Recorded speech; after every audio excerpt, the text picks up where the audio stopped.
qui se produit au Mali en ce moment. Analyse, décryptage aussi à Sassemon. Alors, c'est dommage, ça c'est la première chose qu'on peut dire, dommage, parce que le Mali était dans une lutte qui, pour beaucoup, commençait à apporter des fruits contre le terrorisme. Et là, lorsqu'on voit que le terrorisme a tellement avancé jusqu'à paralyser le pays, parce qu'il faut le rappeler, pour ceux qui ne le savent pas, c'est une action, comme rappelé dans l'élément, qui est orchestrée par un démembrement de Al-Qaïda, dont l'optique est de paralyser, si ce n'est obliger le gouvernement malien à faire en sorte que le pays ou eux-mêmes puissent recevoir du carburant. Parce qu'il faut le rappeler, il y a des mois, des semaines de cela, que le gouvernement malien a interdit toute vente de carburant hors station. Donc ce qui alimentait généralement les mouvements djihadistes. Donc aujourd'hui, lorsqu'on voit qu'il passe à une autre dimension, qui est de fait de ça donner une pratique qu'on pourrait qualifier de vandalisme social pour pouvoir empêcher que le carburant puisse servir déjà à l'État, c'est dommage à le signifier. Mais ça remet encore sur la table beaucoup de questions concernant la capacité qu'a le Mali à pouvoir vraiment lutter et réussir ce combat contre le terrorisme. Bon, mais nous, on dirait en ce moment. Je rejoins totalement Josias, c'est carrément dommage parce que simplement, je me souviens qu'au mois de septembre, le Premier ministre malien disait que même s'il fallait aller prendre de l'essence avec une cuillère, le Mali le ferait. Aujourd'hui, on est dans une situation où c'est tout le pays qui est paralysé. Tout simplement parce qu'on a un pays qui est enclavé, donc il y a a fortiori une forte dépendance à son réseau terrestre et on se retrouve dans une situation de guerre économique et aussi de guerre logistique. Je m'explique simplement, c'est que le prix du carburant est en train de flamber, tout simplement parce qu'il y a des réseaux sauvages de vente de carburant qui sont en train de se faire. Mais il y a aussi un impact qui ne concerne pas que le Mali, mais qui va aussi concerner les pays de la sous-région. Parce que le Mali aussi fait quand même pas mal d'échanges intra-régionaux avec certains pays voisins. Je prends notamment le cas de la Côte d'Ivoire, où on a beaucoup d'importations de bétail qui passent par le Mali. Donc, a fortiori, le coût du transport va augmenter. Donc, a fortiori, les marchandises qui arrivent en Côte d'Ivoire vont également augmenter. Donc, il y aura aussi une répercussion sur le coût de la vie en Côte d'Ivoire. Je pense notamment à la tabaski pour nos frères musulmans, éventuellement. Mais aussi, on a des intérêts ivoiriens qui ont été touchés avec la société Gestoci, qui a été victime aussi, justement, de ces différentes attaques-là. Donc, je pense qu'aujourd'hui, la question est sans doute de renforcer donc, la sécurisation au niveau des axes qu'on a. Mais pourquoi pas aussi ne pas réfléchir à la création de nouveaux axes, donc justement de transport des différentes marchandises, aussi des transports aussi du pétrole. Alamine? Oui, c'est une suite logique par rapport à ce qui se fait dernièrement. C'est que le groupe en question est dans une logique claire, une guerre économique qui va toucher l'oxygène économique du Mali, parce que le Mali étant enclavé, fortement dépendant de ses axes d'approvisionnement.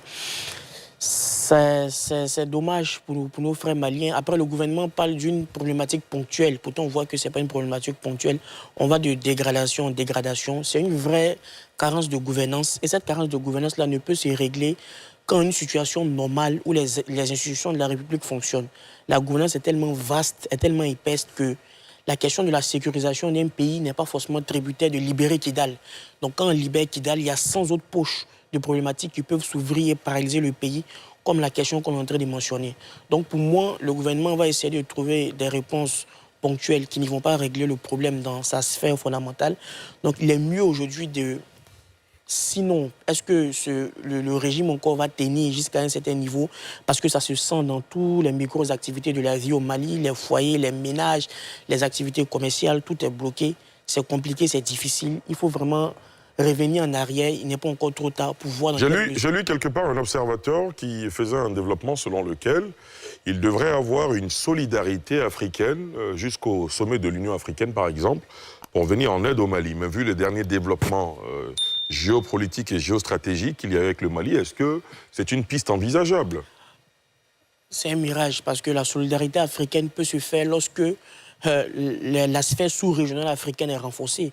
Donc aujourd'hui, on a une bipolarisation sous-régionale, CEDEAO d'une part, AES d'autre part, où souvent le gouvernement s'insulte, souvent lance le discrédit sur d'autres. Donc ce n'est pas aujourd'hui évident que venir attendre de l'aide d'un gouvernement qu'on traite de traite, etc., etc. Donc, certainement, après aussi, peut-être le soutien doit être fait en fonction de ces différents pays de l'AES. Donc, peut-être le Burkina et autres. Mais est-ce qu'aujourd'hui, vis-à-vis aussi des défis qu'ils rencontrent en leur sein, est-ce qu'ils ont la capacité de pouvoir aider le Mali dans cette difficulté? On espère que dans les jours à venir, la situation va s'améliorer en fonction des décisions douloureuses que le gouvernement va devoir prendre. Mais ces décisions-là vont aider le pays à pouvoir sortir de cette impasse. Mélina? Il y a vraiment eu un avant et un après aujourd'hui au Mali. Et moi, je suis vraiment en solidarité avec nos frères et sœurs qui sont aujourd'hui à Bamako, qui vivent vraiment de grandes difficultés. Il faut dire aussi que à l'arrivée donc des autorités militaires maliennes, ils avaient promis justement de mettre fin au terrorisme dans la région. Aujourd'hui, le terrorisme, c'est vraiment aux portes de la capitale. Donc, c'est à s'interroger aujourd'hui pour les habitants de Bamako et même les Maliens en général. Et j'espère que la situation va vraiment s'améliorer pour eux parce que c'est vraiment compliqué aujourd'hui. Évidemment, c'est tout ce qu'on peut souhaiter pour le Mali. Barthélémy Gogonian, c'est à vous. Oui, Ali, ce qui arrive au Mali, c'est vraiment déplorable parce que nous sommes aujourd'hui dans une situation intenable. Nous sommes dans un environnement interplanétaire où, quand il ne va pas bien chez le voisin, chez nous également, on commence à tousser. Malheureusement, le Mali est dans une situation d'insécurité où le carburant qui est même, j'allais dire, le nerf de la vie. Parce que quand un souci de carburant, forcément, ça a un impact sur les autres activités économiques, commerciales, le transport, et ça impacte la vie des populations. Même l'éducation, les écoles ont dû être fermées pendant 2 semaines. Sûr, parce que le carburant est un élément très important dans l'écosystème, j'allais dire, économique et social, environnemental. Et malheureusement, le Mali est dans une position où ses voisins, qui devraient, en solidarité, faire en sorte qu'ils puissent lui porter un coup de main.